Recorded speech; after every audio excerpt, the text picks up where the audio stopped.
Iran के supreme leader Khamenei ने एक वीडियो जारी किया है जिसमें उन्होंने अमेरिका के उस प्रस्ताव को खारिज कर दिया है जिसमें राष्ट्रपति ट्रंप ने कहा था कि ईरान बिना किसी शर्त के सरेंडर कर दे और अपनी हार मान ले। 86 वर्ष के खामेनेई ने 79 वर्ष के राष्ट्रपति ट्रंप को यह चेतावनी दी है कि अगर अमेरिका इस युद्ध में कूदा तो उसे भी गंभीर नतीजे भुगतने होंगे।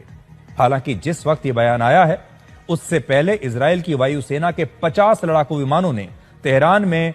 20 मिलिट्री ठिकानों को अपना निशाना बनाया, उन पर हमला किया और इजरायल का दावा है कि इस हमले में उस न्यूक्लियर साइट को भी नुकसान पहुंचा है जो तेहरान के पास नतांज नाम के इलाके में है।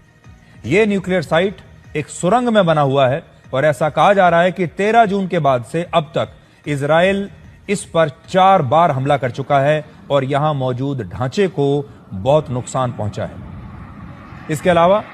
इजरायल ने ईरान के एक मिलिट्री बेस पर हमला करके उसके 5 लड़ाकू हेलीकॉप्टर्स को भी नष्ट कर दिया है और यह मिलिट्री बेस जिस इलाके में था उसका नाम है करमानशाह और यह तेहरान से उतना ही दूर है जितना दिल्ली से मनाली या मुंबई से गोवा है।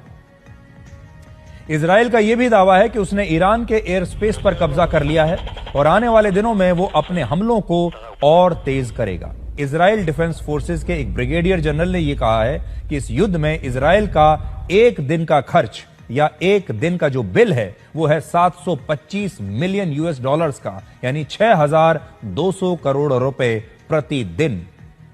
इजरायल इस युद्ध पर खर्च कर रहा है। तो युद्ध में कैसे पानी की तरह पैसा बहता है, जीत मिलती तो है लेकिन जीत की एक कीमत भी होती है जो इस देश को अदा करनी पड़ती है। यह भी आज आपको देखना चाहिए और इजरायल में भी इसकी बड़ी चर्चा हो रही है कि इजरायल हर रोज लगभग 6 से 6,500 करोड़ रुपया इस युद्ध में झोंक रहा है।